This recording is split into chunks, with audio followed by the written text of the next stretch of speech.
pemirsa Unhas TV, senang sekali saya Suneni Putri Intan dapat kembali menjumpai Anda dalam Unhas Daily. Dalam beberapa menit ke depan, kami akan menyajikan berita-berita terpercaya hanya untuk Anda. Pemirsa, dalam rangka peringatan Hari Pendidikan Nasional Kamis 2 Mei 2024, Universitas Hasanuddin menyelenggarakan upacara bendera di lapangan PKM Unhas yang dirangkaikan dengan launching kick-off Disnatalis Unhas ke-68. Berikut liputan selengkapnya untuk Anda. Keberagaman corak dan baju adat kedaerahan turut mewarnai momen Hari Pendidikan Nasional tahun ini. Universitas Hasanuddin sebagai institusi pendidikan yang turut mendukung kualitas sumber daya manusia yang unggul, merayakan Hardiknas bersama dengan para sivitas akademika Unhas, yang dipandu oleh Sekretaris Universitas Hasanuddin, mewakili Rektor Unhas, Profesor Insinyur Sumbangan Baja MPhil PhD bertindak sebagai inspektur upacara. Dalam upacara yang berlangsung dengan hikmat, Profesor Sumbangan Baja menyampaikan sambutan Menteri Pendidikan Republik Indonesia Nadiem Makarim bahwa rasa tidak nyaman menyertai setiap langkah menuju perbaikan dan kemajuan. Ia juga menambahkan bahwa semua yang sudah kita upayakan harus dilanjutkan sebagai perjalanan ke arah perwujudan sekolah yang kita cita-citakan. Upacara Hardiknas sekaligus menjadi momentum bagi Unhas menyerahkan dana abadi secara simbolis kepada 86 orang mahasiswa yang diwakili oleh perwakilan fakultas masing-masing. Dana abadi ini dimaksudkan sebagai bentuk apresiasi dan agar faktor ekonomi tidak lagi menjadi penghalang bagi para mahasiswa yang berprestasi untuk mendapatkan bantuan dana pendidikan. Alhamdulillah, Unhas adalah bagian dari program besar Kampus Merdeka Nasional, di mana cukup banyak kegiatan dan juga capaian-capaian yang telah ditorehkan oleh Universitas Hasanuddin, karena Kampus Merdeka ini adalah suatu program yang memang diimpikan atau diidamkan oleh para mahasiswa kita, dan juga para mitra-mitra kita juga mendukung untuk itu. Profesor Sumbangan Baja berharap agar segala aktivitas pembelajaran yang ada di Universitas Hasanuddin, termasuk riset, akan lebih fokus untuk memperkuat posisi Unhas yang saat ini sudah dicapai, yakni pada posisi keempat berdasarkan Kemendikbudristek. Ia juga berharap agar posisi ini akan diperkuat terus dengan momen kebersamaan seperti Hardiknas kali ini. Perayaan upacara Hardiknas juga dirangkaikan dengan launching kick-off Disnatalis Unhas ke-68 dengan tema Konektivitas Budaya dan Sains menuju World Class University, di mana Fakultas Ilmu Budaya dan Fakultas Farmasi berkolaborasi menjadi panitia dalam Disnatalis Unhas ke-68. Ketua Panitia Dr. Kaharudin M. Ho menyampaikan bahwa Disnatalis Unhas terdiri atas 11 kegiatan, diantaranya kick-off yang sedang berlangsung saat ini, dilanjutkan dengan Rektor Kap Unhas, pengabdian kepada masyarakat, pameran dan festival, International Student Festival, ziarah ke makam Sultan Hasanuddin dan Pak Tekne, reuni akbar, serta upacara terbuka dalam rangka Disnatalis Unhas ke-68 dan ditutup dengan acara Malam Ramah Tamah. Pelaksanaan Disnatalis yang ke-68 untuk tahun ini itu disponsori oleh beberapa lembaga, Bamban dan sebagainya. Kemudian yang menjadi host untuk tahun ini adalah Fakultas Ilmu Budaya yang bermitra dengan Fakultas Farmasi. Adapun tema yang diusung adalah konektivitas budaya dan sains menuju World Class University. Jadi tema ini diusung berdasarkan kolaborasi dari dua rumpun ilmu yang berbeda, yaitu rumpun untuk Fakultas Farmasi dan Fakultas Ilmu Budaya yang dikaitkan dengan semangat Universitas Hasanuddin menuju World Class University.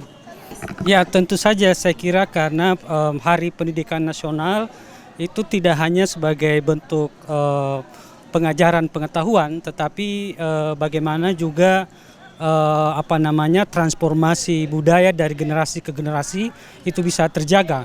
Dan ini juga sebuah pesan atau dentuman dari Fakultas Ilmu Budaya bahwa sains di Indonesia harus menjadi tuan rumah yang berbasis pada budaya lokal sendiri. Jadi pengetahuan kita produksi berdasarkan budaya di Universitas Hasanuddin. Dalam hal ini Unhas telah mengusung sejak dulu tentang budaya maritim.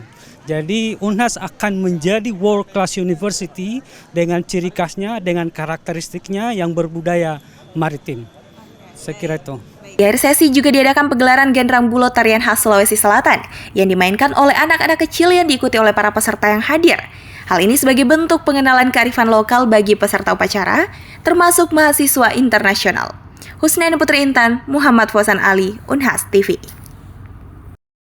Pelaksanaan ujian tulis berbasis komputer dalam seleksi nasional berbasis tes gelombang pertama digelar serentak di seluruh Indonesia pada 30 April lalu. Universitas Hasanuddin menjadi salah satu tuan rumah dalam pelaksanaan ujian ini. Dalam jumpa pers bersama awak media, Unhas melalui Wakil Rektor Bidang Akademik dan Kemahasiswaan menegaskan komitmen untuk mengantisipasi adanya kecurangan dalam pelaksanaan UTBK SNBT tahun ini. Universitas Hasanuddin kembali menjadi tuan rumah dalam pelaksanaan ujian tes berbasis komputer seleksi nasional berbasis tes atau UTBK SNBT. Dalam momen monitoring dan evaluasi terhadap pelaksanaan UTBK SNBT di Unhas turut digelar jumpa pers. Sebanyak 20.222 calon peserta melakukan tes di Universitas Hasanuddin. Pelaksanaan UTBK dilakukan di 2 lokasi, yakni Kampus Unhas Tamalan Rea dan Kampus Unhas Goa dengan total 41 ruangan.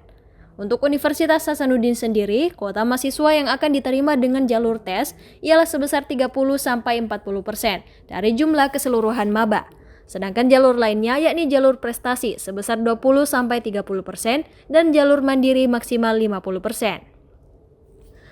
Gelombang pertama UTBK dimulai pada tanggal 30 April yang diikuti sebanyak 968 peserta dan masih akan berlangsung hingga 7 Mei mendatang. Sedangkan gelombang kedua berlangsung mulai 14 hingga 17 Mei. Mengenai keamanan proses pelaksanaan UTBK, Wakil Rektor Bidang Akademik dan Kemahasiswaan Universitas Hasanuddin, Profesor Dr. Gigi Muhammad Ruslin MKes PhD SPBM Konsultan, menyatakan pihak universitas telah melakukan berbagai strategi, termasuk menyiapkan tim IT, serta berbagai peralatan yang dibutuhkan untuk mengantisipasi adanya joki yang tak jarang ditemui saat pelaksanaan UTBK. Selain itu, ia juga memastikan Unhas tidak akan menerima mahasiswa titipan. Ada 2 gelombang.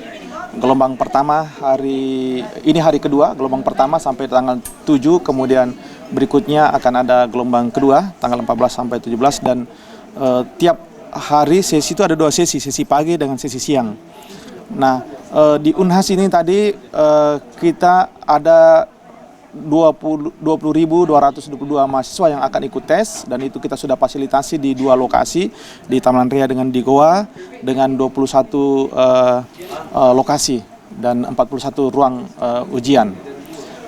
Kami sangat serius juga melihat dan menjaga, termasuk menjaga kenyamanan dari para peserta supaya mereka betul-betul nyaman. Jadi semua ruangan itu sudah standar karena diminta syarat dari pusat bahwa harus terstandar komputernya dan juga tempat termasuk ruangan, dan kami berharap ujian bisa berjalan dengan lancar. Kami juga sudah siapkan ada pengawas ruangan, ada pengawas lokasi, dan semua itu kita atur sedemikian rupa sehingga semua bisa berlancar dengan baik. Dan kita siapkan juga khusus untuk pendamping untuk di IT karena jangan sampai jaringan terganggu segala macam, dan terkhusus adalah tim IT juga akan mengintai kalau misalnya ada yang melakukan kecurangan. Ya. Kuota yang masuk sebenarnya ini kan ujian tulis nasional itu ada juga yang masuk di UNAS, tapi juga mungkin dia pilih di perguruan tinggi yang lain. Jadi tidak semua. Ini hanya kita fasilitasi untuk ujian. Nah, kalau di kota UNAS tadi untuk seleksi nasional berbasis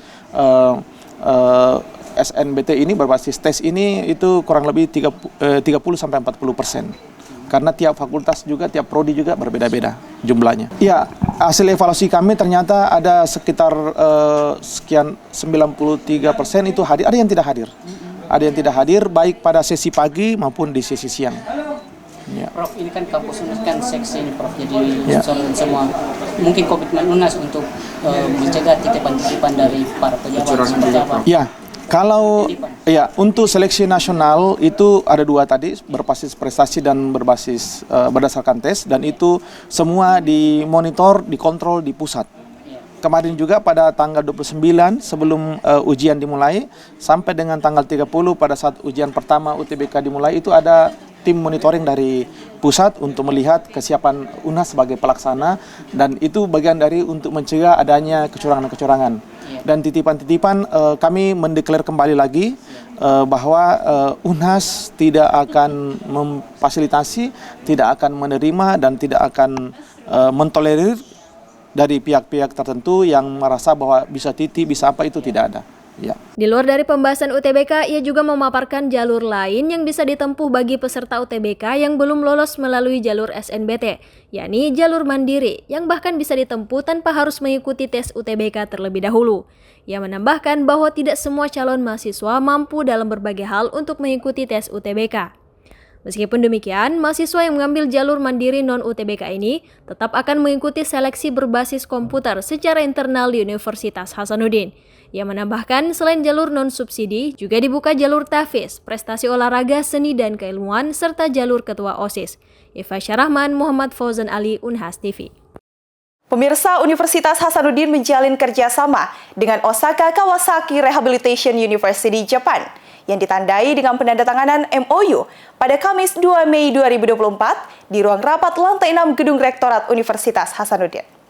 Berkat kerjasama tersebut, peluang pertukaran mahasiswa dan juga staf antar Universitas Hasanuddin dengan Osaka Kawasaki Rehabilitation University Jepang semakin terbuka lebar. Berikut informasi selengkapnya untuk Anda. Universitas Hasanuddin dan Osaka Kawasaki Rehabilitation University Jepang menggelar kerjasama yang ditandai dengan penandatanganan MOU. Seremoni penandatanganan MOU tersebut berlangsung di ruang rapat lantai 6 Gedung Rektorat Universitas Hasanuddin pada Kamis 2 Mei 2024. Kegiatan tersebut dihadiri oleh Wakil Rektor Bidang Akademik dan Kemahasiswaan Unhas, Profesor Dr. Gigi Muhammad Ruslin MKes PhD, SPBM Konsultan, dan Profesor Masatoshi Takeda MD PhD, President of Osaka Kawasaki Rehabilitation University. Kerjasama yang erat dan konsultasi antara kedua pihak mengenai hal-hal yang menjadi kepentingan bersama berdasarkan isu-isu prioritas, program-program, dan kegiatan akan diwujudkan dengan beberapa hal, antara lain yaitu pertukaran informasi antara kedua belah pihak dalam bidang pelatihan dan pendidikan, pertukaran informasi mengenai publikasi seperti buletin, jurnal, dan buku, serta pertukaran pelajar dan juga staf. Berkat kerjasama ini, mahasiswa Unhas yang ingin mempunyai pengalaman belajar di Osaka Kawasaki Rehabilitation University punya kesempatan yang lebih besar untuk mewujudkan hal tersebut. Ya, jadi Osaka Kawasaki Rehabilitation University President itu sebenarnya sudah ada hubungan yang baik sebelumnya dengan Prof. Andi Jayalangkara. Beliau adalah psikiatri di UNAS dan sudah ada kerjasama sebelumnya karena saat ini Prof. Takeda diberi kewenangan untuk pengembangan Osaka Kawasaki Rehabilitasi University sehingga kita akan melihat ke arah bahwa bagaimana mengembangkan kedua institusi ini untuk saling kerjasama dengan baik karena kebetulan di UNAS kan ada Departemen Fisik and Medical Rehabilitation yang sudah ada juga program dokter spesialisnya. Nah, kami sangat berharap pertemuan atau MOU tadi yang kita sudah lakukan itu bisa memberi dampak lebih besar kepada dua institusi ini untuk lebih spesifik pengembangan dari keahlian di bidang fisik, kedokteran rehabilitasi medik.